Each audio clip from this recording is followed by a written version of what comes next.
We are loading up. And we are perfect stream. That was quick. You should be good. We're live? We are live. Perfect, guys. How's everybody doing out there today? My name's Nate Zelinsky. Welcome to Tightline Live. Guys, this entire broadcast is brought to you right here in Denver, Colorado, brought to you by Bass Pro Shops. And the concept behind this, if you're just joining us, is to make everyone out there a better angler. So our goal is to bring you knowledge, teach you examples of how to better use the resource and therefore catch more fish at the end of the day. Whether that be catch more fish or catch bigger fish, our goals are for you to again, become a better angler through this show. And it's also meant to be interactive. We would love to hear your questions. We'd love to interact with you. If you have questions, you want us to talk about something, comment below. Bring your friends into this. Share this, guys. Again, it's all about education. Tonight we're going live from the Bass Pro page. So again, a huge thanks to Bass Pro. They're the presenting partner of this entire show. So huge thanks to Bass Pro. You could be watching live from their channel, as well as Bass Pro Shops Denver. Huge thanks to them for going live with the show, as well as Tightline Outdoors, and as well as a new one this week, guys, while we're talking some ice fishing. We're talking to Ice Fish Colorado, which is a Facebook group. So huge thanks for them for being interactive and going live with us. So we're excited about that. And again, there's huge thanks to all of our partners for taking the show, again, and looking out for the people that are fans of theirs to again make everybody a better angler. And again, I'm your host, Nate Zelinsky. So guys, we're going to jump right into it tonight. Again, everything is about things that we see, current trends, and we got a great show tonight. We're going to talk about two different things. We got an amazing guest on. First thing we're going to do is we're going to talk about planning your day. We're going to talk about executing a plan when on the water, and I think this is really going to help people out. So we're going to talk about that. We're also going to talk about selecting the right rod, whether that be an ice fishing rod or a long rod for open water. Today's market of the rod world is so much different than it was 5 years ago, 10 years ago, and even 20 years ago. Literally, the days of all-around rod, they're still there, but a technique-specific rod is going to help you catch so many more fish at the end of the day.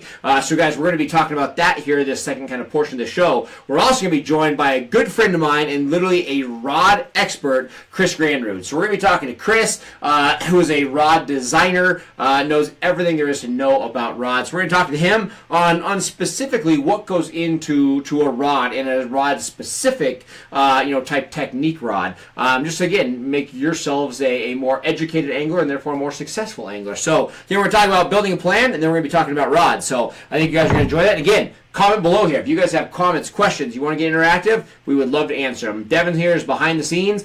He will read your questions, filter through them, and get them live on the air. So again, bring the questions. You're more than welcome to answer or to bring them up, and we'll answer them. So to start off, we want to talk about building a plan with on the water and executing that plan. Now, people hear this and they're like, man, this is boring stuff. But literally, how many of you show up on the lake, whether it's ice fishing or open water, no idea what you're going to do, you're just going to launch your boat or walk out in the ice, you're going to go to the same routine that you've always done. Now, if you catch fish every day and you're catching big fish, it's probably a good idea. Then that should be your plan. Just go out there and do your normal thing. But how many of us have those slow days? How many of us struggle? How many of us don't catch the size or the numbers of fish that we think we probably could?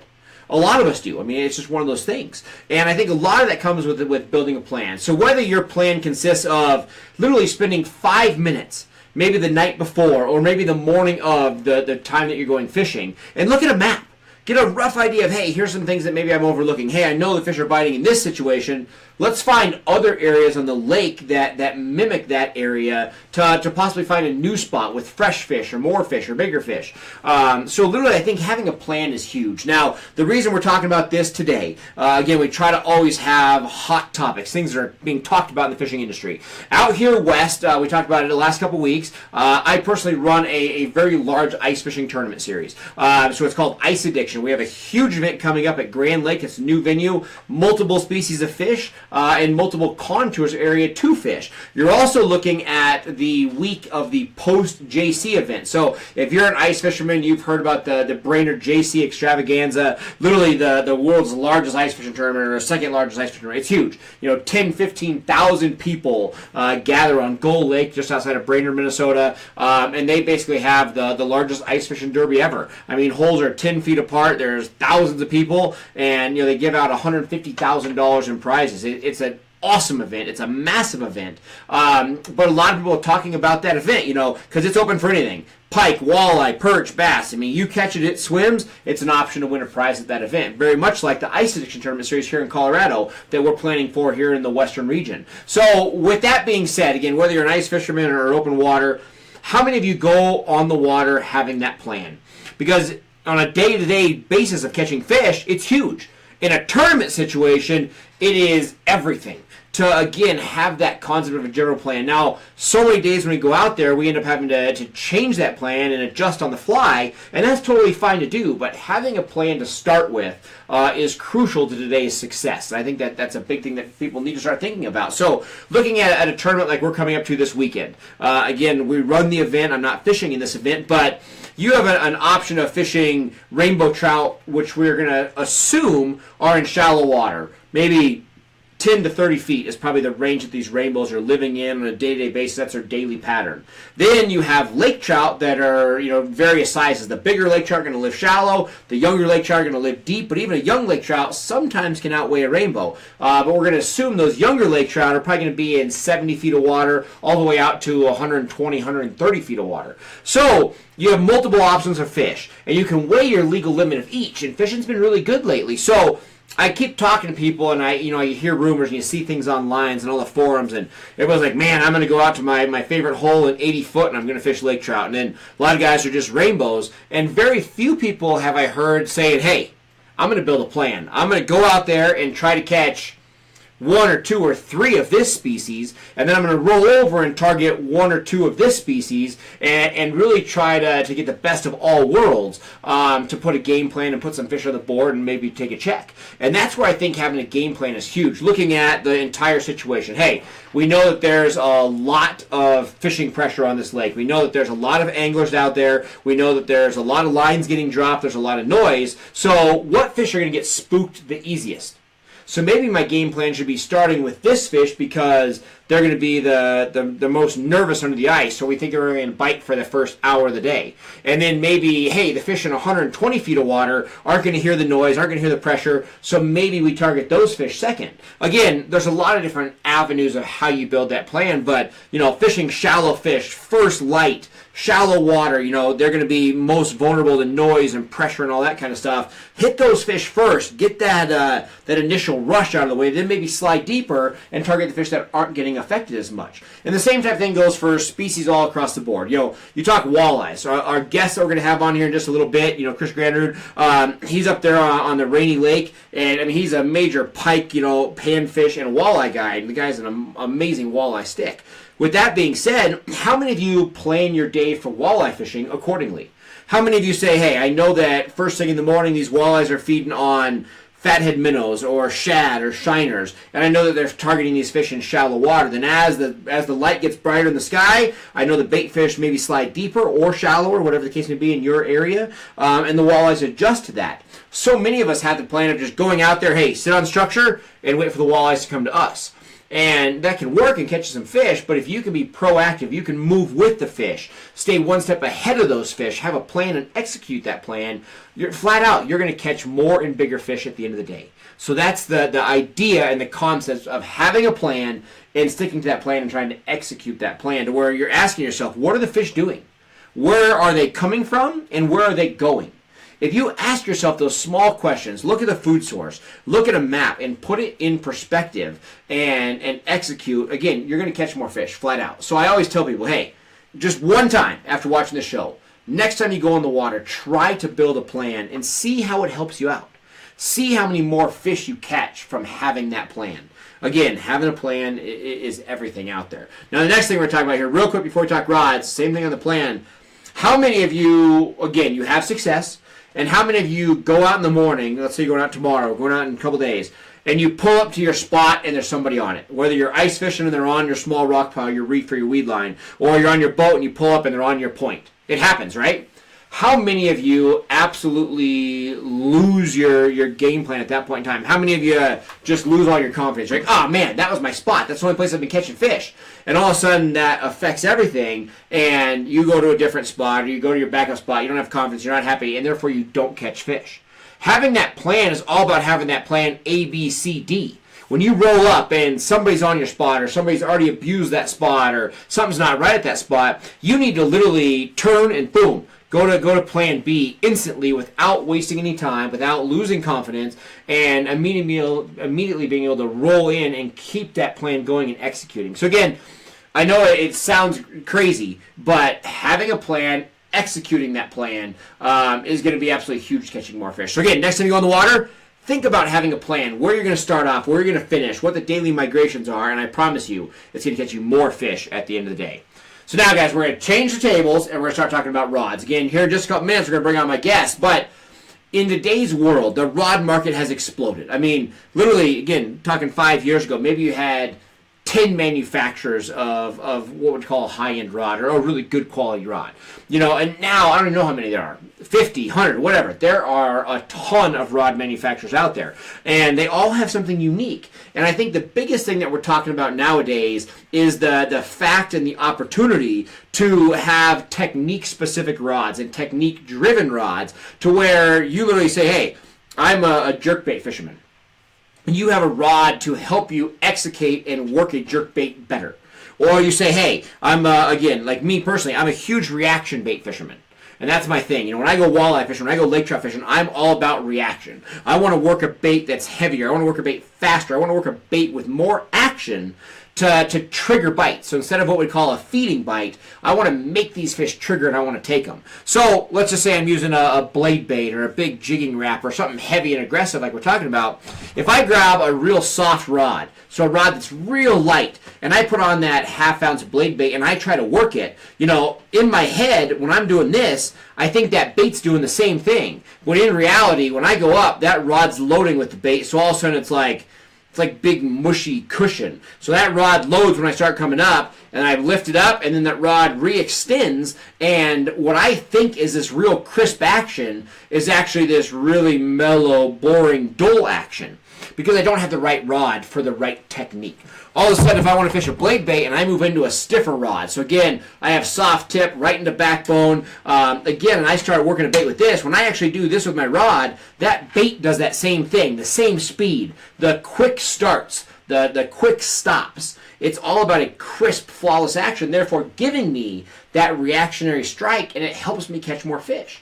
So if I'm using soft plastics and I want that slower approach, that soft action rod does that. So again, the sky's the limit. We're going to talk to Chris about that because he's the expert at it. But regardless, having a technique-driven rod is going to catch you more fish at the end of the day, and I think that's there's some misconceptions there. But guys, we're going to jump to the phone here in a second. We're going to talk about all this stuff again with our great guest tonight, Chris Granrud. So let me put in my headsets. We'll get him on the phone, guys, and we're going to have a great talk with an amazing guest here. All right, should be on. We're on. How you doing today, Chris? I'm doing good. How you guys doing? Doing fantastic, guys. This is our guest we've been waiting to bring on. Guys, we got Chris Granrud. Guys, he is up there, owner of Rainydaze Guide Service on the Rainy Lake and the Rainy River area, up there in northern Minnesota. I mean, literally in fish heaven. He is also the sales director for JT's Rods. Guys, JT Custom Rods, I should say. And guys, literally, this man that you're about to talk to and ask questions to is literally, he's the expert at rod development. I mean, I watch these videos with load curves and it's way over my head, but it's interesting because this is where it all starts. When you talk about technique specifics and building a rod for certain elements of fishing, it all starts at situations just like this, and Chris is on top of that game. And, Chris, I'm just excited to have you on to talk about this kind of stuff because, I'm just today at Bass Pro, I'm talking to these guys, and they're like, hey, we're going for lake trout, and the lake trout could be 10 pounds, so I got to have the heaviest rod possible. And I think everybody starts their rod purchase at, hey, this is the fish and my rod has to handle that fish. And at no point do they ever think technique. So we wanted to bring you on tonight because that's the hot topic of rod selection and technique specifics and talk to you about that. So welcome to the show. We appreciate your time and coming on here. Hey, Nate, thanks for having me on. Hey, did you notice my shirt? Hey, I think everybody should take a second here because a lot of Colorado viewers probably. Check out this, buddy. Minnesota Wild, baby. It's even got lights on it. It's all about flashy. I like it. Oh, that's awesome. Yeah, Nate, now, you're Chris, spot on. tell us. You're totally spot on. Tell us a little about where you're at. Tell us about the area, the rainy days, and how you got developed or started with JT's. Just before we even get into all the questions and things like that, give people a background of who you are and what you do up there. Yeah, well, so I own Rainydaze Guide Service up here on Rainy Lake in Minnesota, and we have 10 licensed captains, and we literally fish, 365 days a year. So we fish open water, we fish on the lake, we fish on the Rainy River, which is kind of a shoulder season for a lot of fishing guides, and then we fish the winter time. And so much the same as a tournament angler, we fish basically 8-hour tournaments, and I know that you know that, Nate. I mean, it's all about landing fish. Guys that have great success come back, no matter how great and fun you are and great the scenery is. If they don't catch good fish, they don't come back. So that really kind of spawned my love for basically technique-specific rods, rods that were really designed for specific techniques that allow us to have greater success. And I would say as a fishing guide, oftentimes we see the equipment that comes in the boat. For me personally, I've always told people, bring your best jig stick. Bring your best casting rod, whatever it may be, so I can see exactly what they're working with. And, a lot of times it's the difference between that one extra fish. I mean, you can catch fish, honestly, you can catch fish with anything. What happens is that tournament anglers know that, guides know that, real, passionate fishermen know that. When it comes to really specifically designed rods, it might be the difference between landing one extra fish. Maybe it's that one big fish hits the net or comes out of the hole versus losing them at the hole and losing your hero shot. No, I agree 100%. I mean, some days I think it's one fish, and I think some days it's a lot of fish. I mean, there's days where you see guys on that real tough bite. We have super pressured waters out here and, too much food and all that kind of stuff. And there's days where it can make a huge difference, whether it's one fish or 20 fish. So regardless, I think it's huge. Now, I have a lot of questions for you personally because I want to learn about this a lot. Number one, as a big part of JT Customs Rod, which again they came on extremely strong in the last couple of years because again people are looking for that custom rod. How does that start? Do you start with the technique and build the rod to it, or what do you do personally to select a rod for a technique? And then number two, because this is a hot topic, it's something that I've never done. I don't want to sound ignorant, but all I hear about is your snare rod. Now, I'm more of a snarer in the trapping world as a hunter than as a fisherman, but I want to know about how you got developed in this, how you go about, building a technique rod or what people should look for, and I want to know what a snare rod is. Great questions here. Again, just to let everybody know, I'm the sales director for JT Rods, and I'm not the actual builder. Those guys are a lot smarter than I am, Nate. I'm a fisherman like you are, so I get to use the rod. But the actual builder would be Joe Bricco. He does a lot of the building. We have engineers that help engineer the rods. And then really, the key to all success is really surrounding yourself with a lot of really great people. We have 55 staff members that are tournament anglers, fishing guides like myself and real passionate anglers.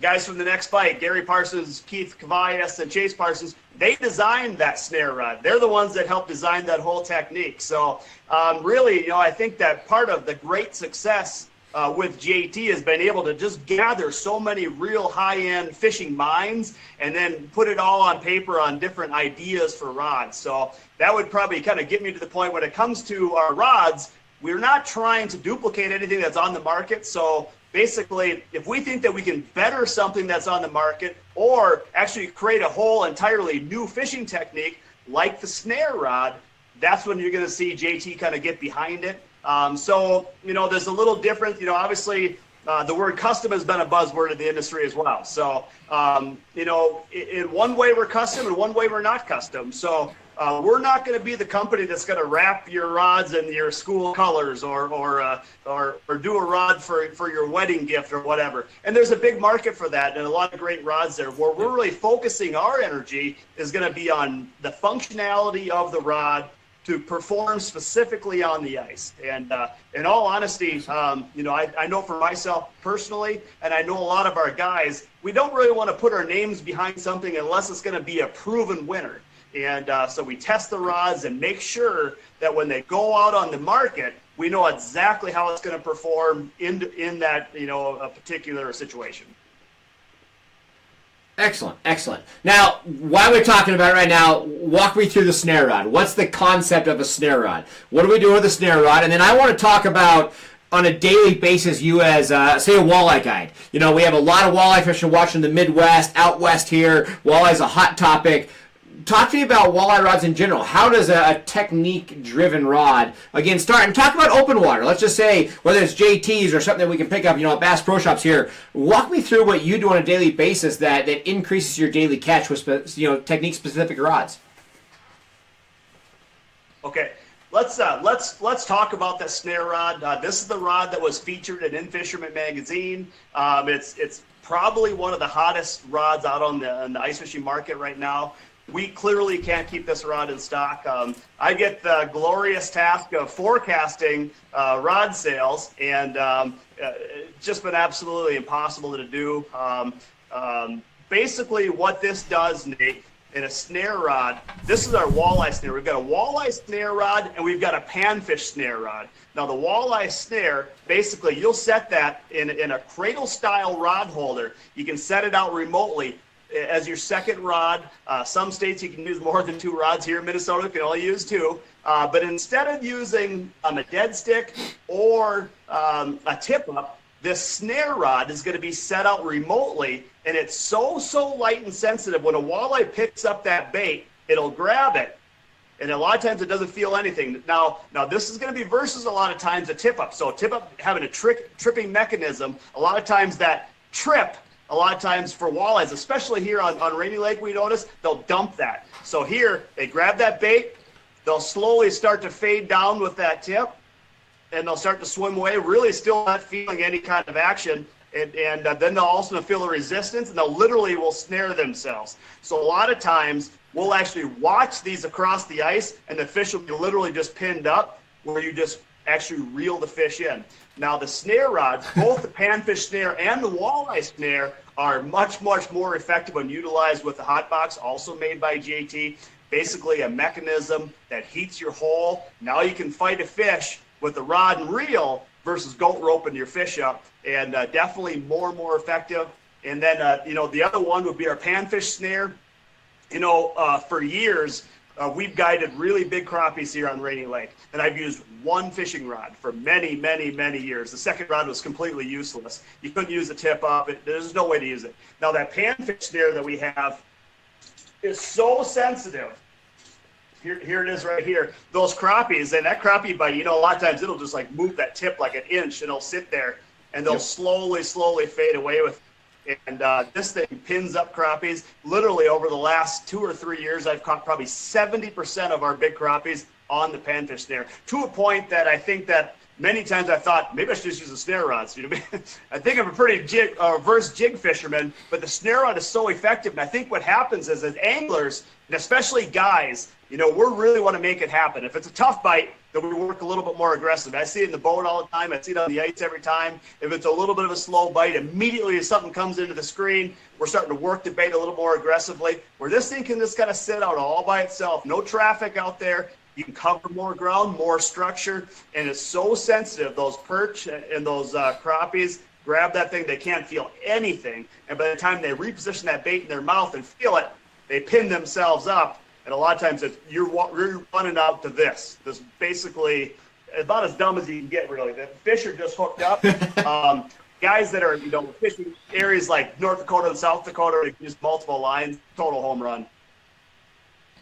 Absolutely. I love it. And again, it's just a concept of better hookup ratio. We talk about that a lot, especially with tournament anglers. If, hey, you get one bite, you have to put that fish on the ice. And we had a tough bite at a tournament here in Colorado a couple weeks ago that I was hosting. And, the bite was brutal, but yet, tons of people had opportunities, had takes, had bites, but they didn't put those fish on the ice. And again, I mean, at that point, it's just a story to write home with. And I think that type technique, again, having a technique-specific rod is 100% developed to, again, take a bite and put a fish on the ice. And that's really what it comes to at the end of the day is, again, we all have jobs. We all work hard, whether we're a fishing guide or, work at retail or whatever.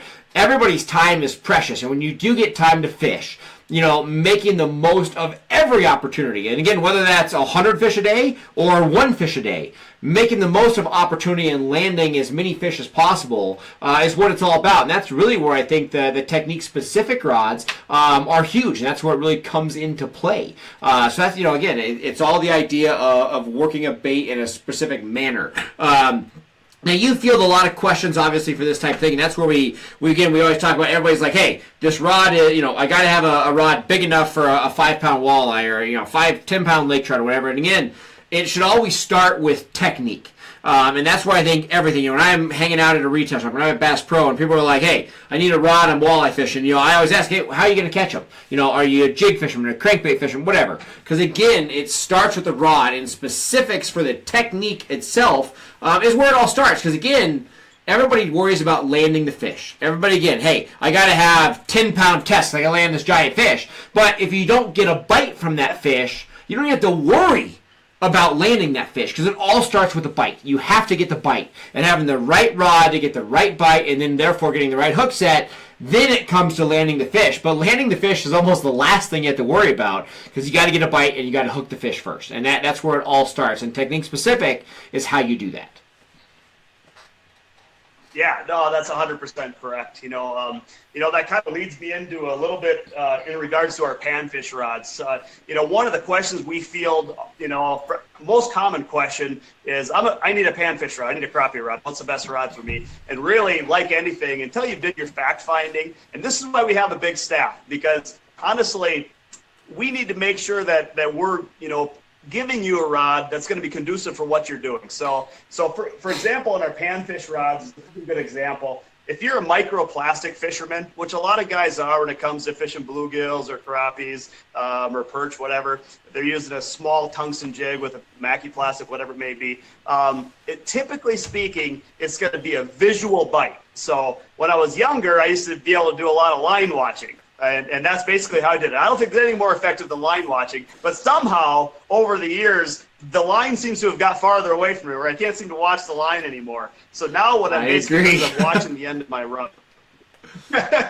And what we have here is we've got a special night and elf spring bobber that's integral to the rod itself. So it's not something that connects on or falls off. And Nightingale over the years has got a little bit of a bad name because it doesn't hold its rebound effect in cold weather. This Nightingale spring bobber is something I'll use here on Rainy Lake, the official ice box of the nation, all year long. So it's got a special makeup within this Nightingale, so it has no memory to it. And what I really like about that is that it's so light. So when that's loaded up, I've hooked myself one of the biggest fish of the night. When it's loaded up, it's super easy to pick up that little bit of a nut bite. So it's very, very light. Pick it up, the little nut bite or drop down. And at the hook set, there's no hinging factor. So a lot of times when it came to a spring bobber, what they got kind of a bad name is that there would be a light spring bobber and then it would actually come into a pretty heavy end. So this real light Nightingale spring transferring into a pure carbon blank with literally no hinging factor at all, and then a pure parabolic curve. Parabolic curve, my opinion, super important. When that fish does that final head shake, you're fighting with the whole rod, and you have that flexibility to keep that fish pinned up. If you've got a rod that only fights from right here, and he does a wicked head shake at the hole, no matter how you try to absorb it, I stand up when I'm fighting big fish, and I'm trying to absorb every one of those head shakes. You don't have the rod playing in your corner. So, in my opinion, it gives you the biggest advantage to actually landing the fish. So, visual bite detection. But again, this would be a horrible rod if it comes to jigging spoons. So, guys like, yeah, oh, great. That looks like a pretty great rod, Granrud. I'm going to buy that one. And then they go out there, they throw a clam speed spoon on it, and it's bent over like this every time they jig it. You can't move the bait effectively. This is totally the wrong rod for you. So there's rods that we have designed, again, that's going to be really specific to what you're trying to accomplish. Excellent. Now, real quick, I'm going to totally throw you for a curveball just because we got people now coming in. We see people joining us right now from the South. We got guys in Georgia and Mississippi and Florida. So with that being said, I want to talk open water here. We got about a minute left, or a couple minutes left. Well, I want to talk about jerkbait. So right now, anywhere you go, let's say you're fishing open water in the South for largemouth. We got a lot of that stuff going on. We got walleye coming in here on open water in Colorado on the Front Range where we have a weak ice season. Our mountains are still locked up, but let's just say you're going to go out throwing a jerkbait. Again, it's been a technique for a million years, but in the last 3-4 years, it seems like jerkbait fishing has come a long ways. Again, every manufacturer makes a jerkbait. It's a hot topic. I probably know of and or see more terrible jerkbait fishermen in the world than anything, and I'm one of them. I mean, Robert Blosser taught me on a live feed this last fall how to fish a jerkbait.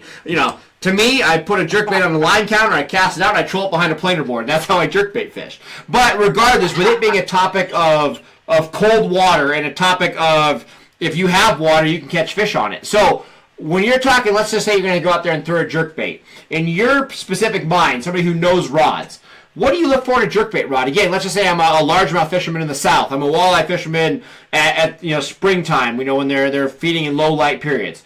Let's talk jerkbait rods here real quick.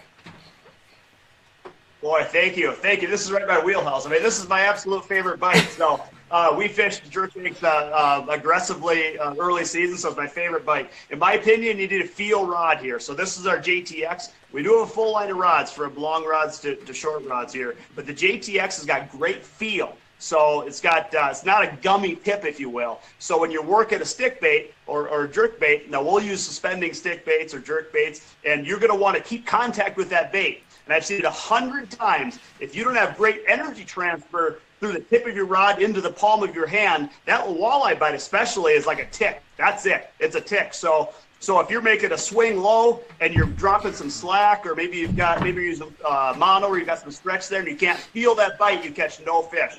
And a real quick story with that, when we're working a stick bait, I watched the guy at the front of my boat. He had the first cast at every spot, great spots, couldn't catch any fish. The guys at the back of the boat were wheeling them in. And finally I went up to the front of the boat and I said, probably something real small that you're doing differently. Maybe you're dropping some slack, maybe you're not pulling back, and whatever it may be. And I cast his rod out, and I worked that stick bait a couple times, and I couldn't feel the bait. Literally couldn't feel it. I said, you know what? I don't think you can feel the bite. There's no way you're going to feel that bite. And I threw, actually at that time it was a JTX rod in his hand, 610 JTX, and he cast out like the next cast. He caught a fish, and he goes, I haven't felt that all day long. So there's a specific example where that bite is literally like a grasshopper hitting your line. They'll come behind that bite, and they'll just pick it when it's sitting still. And if you don't have a real good rod, a real high-end blank, not just a JT, but any kind of a high-end blank, you probably don't feel that bite. Excellent. That's huge. Are you going long or short? And we got a couple questions definitely to read you, but that's the last thing I want to know about the jerkbait rods. Me personally, again, with lack of experience, because again, I'd love to troll a jerkbait more so than I would cast it, but I'm so much crisper and I have so much more control with the short rod, but yet the long rod tends to give me a better hook set, longer castability. Again, I just get a little bit better management out of the longer rod, but I get crisper action out of the short rod. What do you select as a person who fishes jerkbaits a lot? What's the ultimate length of a jerkbait rod? Personally, I like the 7-1 for that. Versus like a high 6, a 6.8, 6.9, 6.10. A 7.1 is going to give me a longer cast. It's definitely a casting game. I feel like I get a little better reach with that rod, and a little better hook set. So for me, it's going to be a 7.1. Probably the next guy you say is going to say he wants more control with a 6.10 or what have you. But for me, the 7.1 is a bomb caster, and again, with a real good carbon blank that you can really feel those light bites. And if you don't feel the bite, like you mentioned earlier, it doesn't matter what else after that. If you can't feel the bite, you're not catching any fish. Excellent, absolutely. Devin, you got a couple questions? We do. So, Chris, we're getting a lot of comments more on how much people actually like the JTs rather than questions. But and we've actually got a JT Pro staff guy who's answering some of the questions on here for people. But we've got a question for lake trout. What JT ice series would you recommend for big lake trout jigging big tubes? I've got it right here. So this is a new rod for us this year. This is a 40-inch blackout. It's got a 10-inch handle. It's a medium power. New for us this year within the blackout series. We had a 38-inch last year. We felt like it was a little bit light, and then the handle's a little bit shorter. One thing that people forget when you're fighting a big lake trout, Nate, I know you're fighting them, is that you want to be able to lock your arm in, with that big handle here. So not only can you move a lot of water with a big aggressive bait, with a lot of times if you get a real flexible rod, you can't even move the bait, let alone catch the fish. But then you have the power, again, to stick that fish and fight that fish effectively. So if you don't have, again, a real good carbon blank, when those big lake trout are flying around and doing circles and helicopters all over the place, they can easily shake that hook. So this rod in particular, the 40-inch blackout, has got our new Sure Grip handle on it. Basically, it's a urethane polymer handle. It's going to be real soft, sticky, durable. But this rod here is just a home run when it comes to not only lake trout, but big pike and big walleyes as well. That's awesome. I think the longer handle is a huge step. I catch a lot of big lake trout, and call me a baby, call me whatever, but you get a 25, 30-pound fish on. The first fish of the day, you do that 20-minute battle or whatever, and it's a hard fight. We're catching our fish in 10, 15 feet of water, so you don't have the burping deep water effect to help you. That first run's 150 feet, and that second fish of the day, I don't care, again, maybe I'm just weak, but it hurts my wrist. It's a long battle, and I think having that longer rod that you can tuck in that arm is a huge step. You see it in the open water world. Again, you're trolling planer boards, everybody gets that longer butt to where, hey, you need a little help out. You need the gut to support you in that situation. The same type thing for ice. Having a handle, like nobody thinks about that, is huge to help you battle those fish, and there's no doubt, when you're dealing with a 20-minute battle or 30-minute battle or whatever, landing the fish is huge. And I don't care what anybody says, there's not a harder fish to hook, at least here in the West, than a big lake trout. They invert on the bait, everything is suction. It's a nightmare of a fish to get the hook set on. And then, when you hook them in their invert and that fish rolls 4 feet and comes at you, the hooks just pop out. And having a rod to keep a hook pinned is a big deal. So, great concept there. Devin, you got another one? We do. So, Chris, the biggest question we're getting is, what do the snare rods retail at, and where can people find them to buy them? Yeah, they're like gold right now, guys. I'll tell you, they're like gold. The snare rods basically retail for $100. They're $100, and the snare rods and all of our rods can be found on our e-commerce store, www.jtodp.com. So www.jtodp.com. We'll have all of our rods and the descriptions of all the rods there. And it's got our open rods there as well. We've got a bunch of new open rods coming out here this year. Nate, you probably know here we partnered up with Blosser and King and Okada. Well, I didn't know a thing. You didn't know this? So we're super. He didn't tell me nothing. He's silent. Zip that mouth. Well, I'll tell you what. It's another example of us being able to work with really good minds in the fishing industry. You can imagine they've got about 1,000 ideas here behind the scenes on how we're going to make everything better, and it's super fun for my part, because I'm just a diehard fisherman like you are, and they've got so many great ideas, and I think that basicically the guys you surround yourself really are going to make a difference with what you can come up with. So we've got a real bright future. Absolutely, and Blosser could have used one of those rods in that jerkbait bite. The guy literally, in the first 10 minutes of the day, goes, "Are you really going to work a jerkbait like that?" Then he taught me how to do it, and then I won the tournament, so it was fantastic. So I think he did not have a JT's rod with him that day, so maybe that was an excuse for him, but I doubt he's watching this, but we'll have to send him the clip for sure.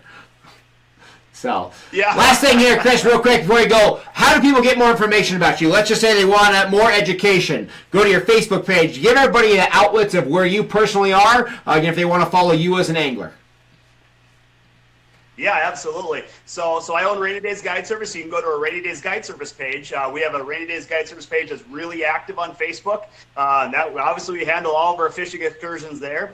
Otherwise, as a sales director for the JT has got also a real active Facebook page and a real active base of staff members too. So I understand the guys are probably on. Our staff is already asking questions in regards to this feed right here. They're really good at that. They answer those questions at 2 o'clock in the morning. So I can answer them. They can answer them. You can also go to customer service, what have you. But we got a lot of different avenues.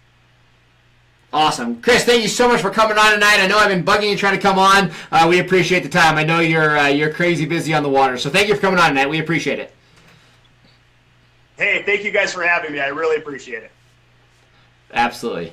All right, guys. Again, that was Chris Granrud, owner of Rainydaze Guide Service. You know, and the guy's he's a phenomenal stick. I know him personally, worked with him a lot over different, partnerships through different, different companies that we've both worked with. But the biggest thing I want to have him on tonight is we want to talk about custom rods. And again, he's talking about JT's rods. That's where he personally is, endorsed with. That's who he works with. He loves them. He uses them every day. There's a lot of different rods out there. I do a lot of stuff with Finwick. I do a lot of stuff with Clam. I do a lot of stuff with Bass Pro. And every manufacturer out there has custom rods now. Again, I would say custom, technique-specific rods, I should say. And it's huge. It's really changing the game. Because, again, if you can have a better presentation, you're going to create more bites. You're going to make a better hook set and capitalize on all your bites because your rod's built for that, and you're going to land more fish. Now, generally speaking, I'm the last guy that says you have to dump money in the industry. It's just one of those things. I hate it. I grew up very poor. I had a couple rods when I was a kid, and I couldn't afford a lot of stuff. So I'm the last guy, I promise you, to say, hey, you got to have two of these, because I hate to see that. Because, again, I don't want to make this sport a rich man's sport.